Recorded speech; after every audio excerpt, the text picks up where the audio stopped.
जैसे सुफियान मुकीम की बड़ी कमी महसूस हो रही है, समझ तो बाहर है कि सुफियान मुकीम जिनकी परफॉर्मेंसिस भी है ने वो क्यों बाहर तुसी कढ़ता है उन्होंने अबरार दे नाल होंदे ते तुहानू पता नहीं फायदा ज्यादा होंदा तुहानू लगदा है दो स्पिनर्स इकट्ठे होंदे बिल्कुल बिल्कुल सही गल कीती मुफाद साहब कि सुफियान मुकीम जेहड़ियां टफ कंडीशन अफ्रीका दे विच जिथे बॉल टर्न नहीं होंदा ते अच्छियां बैटिंग पिचां होंदियां या बाउंसियर ट्रैक होंदियां फास्ट बॉलर ਨੂੰ मदद देनी ਉੱਥੇ ਉਹਨੂੰ ਖਿਲਾਉਂਦੇ ਰਹੇ ਨੇ ਹਾਲਾਂਕਿ ਉੱਥੇ ਵੀ ਉਹਨੇ ਵਿਕਟਾਂ ਹਾਸਲ ਕੀਤੀਆਂ ਜਿਸ ਤਰ੍ਹਾਂ ਹੀ ਪਾਕਿਸਤਾਨ 'ਚ ਆਏ ਨੇ ਮਤਲਬ ਇੱਕ ਦੋ ਮੁਕਾਬਲਿਆਂ ਦੇ ਵਿੱਚ ਤੇ ਸਪਿਨਰ ਹੈ ਨਾ ਮਾਰ ਤਾਂ ਪੈਣੀ ਹੈ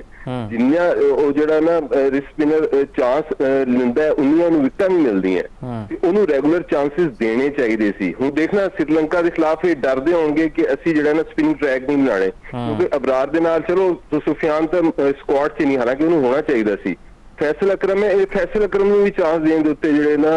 आमादा नहीं है सो स्पिनिंग जिहड़ी स्ट्रेंथ मैनू जिहड़ी लगदी है वो श्रीलंका दे कोल है सो स्पिनिंग ट्रैक तो तुसी कढ़ दो ना खिलाड़ी ਨੂੰ ਚਾਂਸ ਕੀ ਦੇਣਾ ਹੈ ਤੁਸੀਂ ਯਾਦ ਦੇਖੋ ਨਾ ਵਸੀਮ ਜੂਨੀਅਰ 2 ਸਾਲਾਂ ਵਿੱਚ ਸਿਰਫ ਇੱਕ ਮੈਚ ਉਸ ਬੰਦੇ ਨੂੰ ਖਿਡਾਇਆ ਤੇ ਉਹਨੇ ਪਰਫਾਰਮ ਵੀ ਕੀਤਾ ਤੇ ਫਿਰ ਤੁਸੀਂ ਚੱਕ ਕੇ ਉਹਨੂੰ ਬੈਂਚ ਤੇ ਬਾਤਾ ਉਹ ਤਾਂ ਇਸ ਤਰ੍ਹਾਂ ਲੱਗਦਾ ਕਿ ਬਾਹਰ ਉਹਨਾਂ ਟੂਰ ਵਾਸਤੇ ਜਾਂਦੇ ਨੇ ਖਿਡਾਉਂਦੇ ਨਹੀਂ ਨੇ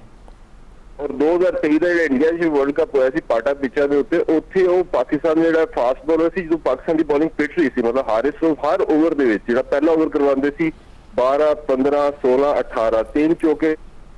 ਮੈਚ ਸੀ ਫੈਸਲਾਬਾਦ 'ਚ ਉਹ 'ਚ ਵੀ ਪਹਿਲੇ ਓਵਰ 'ਚ 3 ਚੌਕੇ ਖਾ ਲੈਣੇ ਜਵਾਨ ਨੇ ਉਹ T20 ਦੇ ਵਿੱਚ ਤਾਂ ਚੱਲ ਸਕਦੇ ਨੇ ਆਸਟ੍ਰੇਲੀਆ ਵਰਗੀ ਕੰਡੀਸ਼ਨ ਸਾਊਥ ਅਫਰੀਕਾ ਜਿੱਥੇ ਬਾਉਂਸੀਅਰ ਪਿਚਸ ਹੋਣ ਤੇਜ਼ ਪਿਚਸ ਹੋਣ ਲੇਕਿਨ ਏਸ਼ੀਆ ਦੇ ਵਿੱਚ ਉਹਨਾਂ ਦਾ ਹਾਰਿਸ ਰਊਫ ਦਾ ਰਿਕਾਰਡ ਜਿਹੜਾ ਨਾ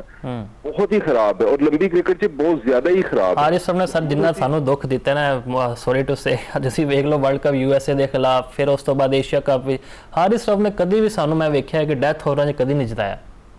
हाँ जी ਉਹਦੀ ਜਿਹੜੀ ਉਹ ਛਾਪ ਹੈਗੀ ਨਾ ਹਾਲਾਂਕਿ ਦੇਖੋ ਸਲਮਾਨ ਮਿਰਜ਼ਾ ਵੀ ਟੇਪ ਬਾਲ ਤੋਂ ਆਇਆ ਸੁਹੇਲ ਤਨਵੀਰ ਵਸੀਮ ਅਕਰਮ ਲੇਕਿਨ ਉਹਨਾਂ ਨੇ ਆਪਣੇ ਆਪ ਨੂੰ ਨਾ ਬੜੀ ਜਲਦੀ ਅਡਾਪਟ ਕੀਤਾ ਕ੍ਰਿਕਟ ਬਾਲ ਦੇ ਨਾਲ ਉਹ ਹਜੇ ਵੀ ਉਹਨਾਂ ਦੇ ਅੰਦਰ ਇੱਕ ਝਲਕ ਦਿਖਾਈ ਦਿੰਦੀ ਹੈ ਚੰਗੀ ਭਲੀ ਬੋਲਿੰਗ ਕਰ ਰਹੇ ਹੋਣਗੇ T20 ਮੈਚਸ ਦੇ ਵਿੱਚ ਵੀ ਤੇ ਡਾਊਨ ਦਾ ਲੈਗ ਸਾਈਡ ਬਹੁਤ ਸ਼ਾਰਟ ਆਫ ਲੈਂਥ ਕਦੀ ਬਹੁਤ ਜ਼ਿਆਦਾ ਮੂੰਹ ਦੇ ਵਿੱਚ ਮਤਲਬ ਜਿਹੜੀ ਇੱਕ ਗੁੱਡ ਲੈਂਥ ਜਿਹੜੀ ਹੁੰਦੀ ਨਾ ਉਹਨੂੰ ਫੜਨ ਵਾਲਾ ਮਾਮਲਾ ਉਹ ਹਾਰਿਸ ਰਊਫ 'ਚ ਨਾ ਮਿਸਿੰਗ ਹੈ Mohammad Wasim far better bowler ਹੈ ਮਤਲਬ ਉਹ ਲੈਂਥ ਨੂੰ ਹਿੱਟ ਕਰਦਾ ਵਰਲਡ ਕੱਪ 'ਚ ਮੈਂ ਤੁਹਾਨੂੰ ਕਹਿ ਰਿਹਾ ਸੀ 2023 ਦੇ ਵਿੱਚ ਜਦੋਂ ਉਹਨੂੰ ਟੀਮ ਦੇ ਵਿੱਚ ਖਿਲਾਇਆ ਗਿਆ ਤੇ ਉਹਦਾ ਫਿਰ ਫਰਕ ਨਜ਼ਰ ਆਇਆ ਕਿ ਉਹ ਅੱਛੀ ਬਾਲ ਕਰਦਾ ਹੈ ਹੈਵੀ ਬਾਲ ਕਰਦਾ ਲੈਂਥ ਦੇ ਉੱਤੇ ਬਾਲ ਕਰਦਾ ਰਿਵਰਸ ਵੀ ਕਰਦਾ ਹੁਣ ਰਿਵਰਸ ਤੋਂ ਮੈਨੂੰ ਯਾਦ ਆਇਆ ਕਿ ਹੁਣ ਪਾਕਿਸਤਾਨ ਤੇ ਸ਼੍ਰੀਲੰਕਾ ਦਾ ਜਿਹੜਾ ਮੈਚ ਹੈ ਅਸੀਂ ਸਪਿਨਿੰਗ ਆਪਸ਼ਨ ਤਾਂ ਮੈਂ ਕੱਢ ਦਿੱਤਾ ਨਾ ਕਿ ਸਪਿਨਿੰਗ ਬਣਾਉਣਗੇ ਪਿਚਸ ਇਹ ਸਾਰਾ ਐਡਵਾਂਟੇਜ ਚਲਾ ਜਾਏਗਾ ਲੰਕਾ ਨੂੰ ਕਿਉਂਕਿ ਲੰਕਾ ਨੇ 6 ਸੀਰੀਜ਼ ਜਿਹੜੀ ਹੈ ਨਾ ਆਲਮੋਸਟ 4-5 ਸੀਰੀਜ਼ ਵੱਡੀਆਂ ਟੀਮਾਂ ਨੂੰ स्पिनिंग ट्रैक के उत्ते ना फसाया ते मैचेस जीते ने सीरीज जीते ने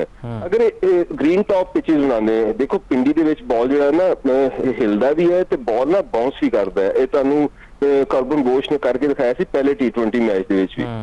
अगर ये बाउंसी ट्रैक बनाते हैं ग्रीन टॉप पिच बनाते हैं तो चमीरा ते फर्नैंडो अच्छी लाइन और लेंथ नूं ज्यादा देर फड़ सकते हैं शाहीन की निस्बत ते हारिस रऊफ की निस्बत